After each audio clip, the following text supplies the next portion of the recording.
rappelle, c'est le coaching de la réussite. Et on est en rentrée scolaire. Et il paraît que les parents sont stressés quelquefois. Et bien sûr, les parents sont stressés. Là, c'est vraiment l'actualité, c'est la rentrée. Et je dirais que de nos jours, les parents sont soumis à rude épreuve en matière de stress. Alors, entre les impôts, banque, le travail, les collègues difficiles, les patrons aussi qui peuvent être un peu capricieux. Beaucoup aussi de parents s'occupent de parents vieillissants, les enfants et leur rentrée. Alors le stress est énorme pour les parents.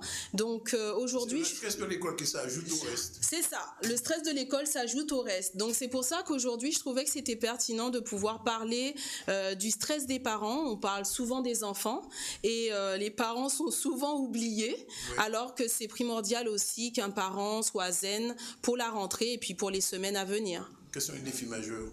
Alors les défis majeurs pour les parents, bien évidemment, ça a commencé déjà avec les fournitures scolaires, donc l'achat, les queues incessantes à la caisse pour pouvoir acheter les fournitures, mais également de plus en plus cher.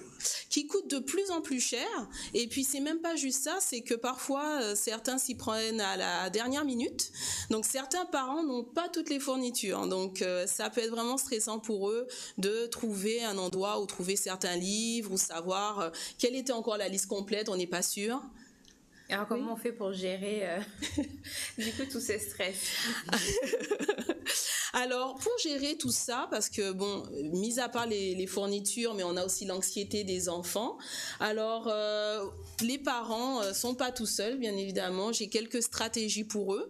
Donc, par rapport aux fournitures ou aux demandes incongrues des écoles qui demandent maintenant d'acheter en double matériel scolaire pour certaines écoles, je dirais restez zen. Parce qu'il y a beaucoup de parents qui sont mécontents. Tu ne veux pas acheter ou c'est pas... En fait, vous pouvez déjà commencer à regarder chez vous si vous n'avez pas du matériel. Regardez aussi sur les réseaux sociaux comme sur des sites comme Guada Connexion. Il y a beaucoup de parents qui commencent à échanger et partager aussi des anciens livres ou du matériel ou des astuces. Également, vous pouvez regarder avec vos familles, le voisinage pour pouvoir échanger. Parce qu'avant, au niveau des écoles, on fournissait le matériel scolaire. Puis maintenant, c'est plus le cas. Et au contraire, ils nous demandent de fournir en double. Alors aussi pour les parents, parce que c'est sûr que c'est onéreux à la rentrée, il y a aussi des charges, il y a beaucoup de choses à payer, dont les activités extrascolaires. Ne vous arrachez pas la tête, enfin les yeux de la tête en tout cas, et puis faites avec vos moyens. Faites avec vos moyens, échangez avec aussi d'autres parents. Puis également, outre tout ce qui a trait aux fournitures scolaires, il y a également l'anxiété des enfants. C'est ça justement. Voilà, parce que les enfants deviennent capricieux, ils sont excités, ils ont du nouveau matériel, c'est une nouvelle école, ils savent pas comment ça va être, de nouveaux camarades, donc ils vous rendent fous à la maison. Donc au départ, on garde son calme. Au début, on garde son calme, mais à la fin, la moutarde, elle monte. Alors, comment faire également? Stratégie pour les parents, je dirais que commencez un petit peu à parler aux enfants. Donc, n'exigez pas de vous asseoir et de leur dire tu vas faire ci, tu vas faire ça. Ils vont pas vous écouter et vous aurez l'effet inverse.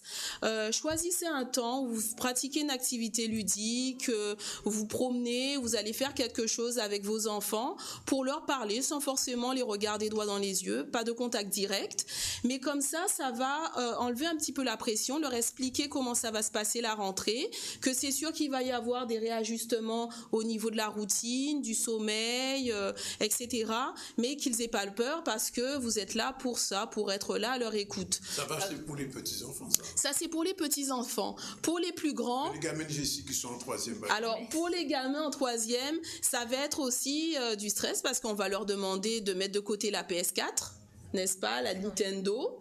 Donc, ils seront pas contents. Voilà. Pokémon pour certains.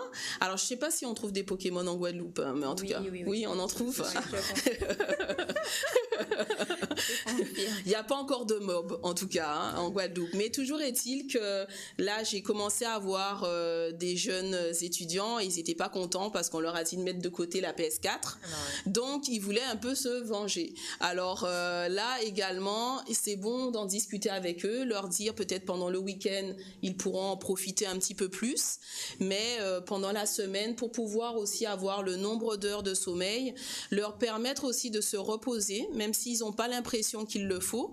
Ça va leur permettre d'être moins stressants, moins capricieux et aussi d'être préparés pour l'école. Justement, est-ce que c'est pas bien de commencer avant la rentrée idéalement, rythme, en fait. Voilà, idéalement, ça serait bien de commencer 2 semaines avant la rentrée, mais souvent on n'a pas l'information avant. Le ZCL a commencé qu'aujourd'hui, désolé. Donc, On commencera en septembre. Donc pour les parents qui sont pas prêts, alors je vous dirais, c'est pas la fin des haricots. Vous avez encore le temps de vous ajuster. Vous pouvez voir aussi au niveau du travail si vous pouvez avoir des horaires un petit peu plus flexibles, parce que là vous allez avoir les embouteillages. Aujourd'hui on a eu énormément de pluie, donc ça va être aussi difficile pour le trafic. Donc peut-être en discuter au travail pour avoir des horaires un petit peu aménagés pour commencer un petit peu cette rentrée. Puis je dirais, dernier point aussi que je voulais traiter, c'est la routine, effectivement. Alors, qu'est-ce que c'est cette routine scolaire? Alors la routine scolaire, c'est-à-dire que lorsque vous êtes en vacances, vous êtes les orteils en éventail, vous allez à la plage, on a un peu de temps libre, mais arrivé à la rentrée, il y a les activités extrascolaires qui vont commencer, on a l'école bien évidemment. Par contre, les parents ils continuent toujours à aller au travail. Donc par rapport à ça, ils doivent ajuster leurs horaires. Il faut prévoir aussi le matin, il peut y avoir des gros drames pour le petit déjeuner, s'habiller, non je veux pas ce vêtement parce que c'est pas mode. Donc également les parents ils deviennent fous. Alors c'est pour ça que je leur demande de préparer le maximum de choses la veille. Donc ça va leur permettre justement au matin de pas être pris de court, que ce soit au niveau vestimentaire mais aussi au niveau de leurs horaires. Prévoir également avec leurs collègues de travail s'ils peuvent s'ajuster. Et puis je dirais pour les parents qui ont des jeunes étudiants à la maison, moi je les appelle les jeunes leaders parce que c'est les leaders de demain. Prévoyez également un soutien pour eux parce qu'il va y avoir des examens. Pour certains ils vont passer le bac, d'autres des concours d'école. Donc il y a des programmes, de toute façon on en fait à Carutera pour pouvoir améliorer le mental, mémoriser plus rapidement, apprendre plus facilement, que ce soit des nouvelles langues ou que ce soit des nouvelles matières, du mind mapping. Donc on a des programmes pour du mind mapping. C'est des schémas heuristiques. Alors c'est une façon de prendre des notes. On peut prendre des notes, on peut également structurer des petites fiches à la maison par rapport à nos révisions qui peuvent aussi accélérer le temps de travail pour les jeunes et ils apprennent également à gérer leur emploi du temps. Donc c'est pas négligeable. Donc beaucoup de parents viennent me voir 1 mois et demi avant le bac, 2 mois avant le bac en totale panique.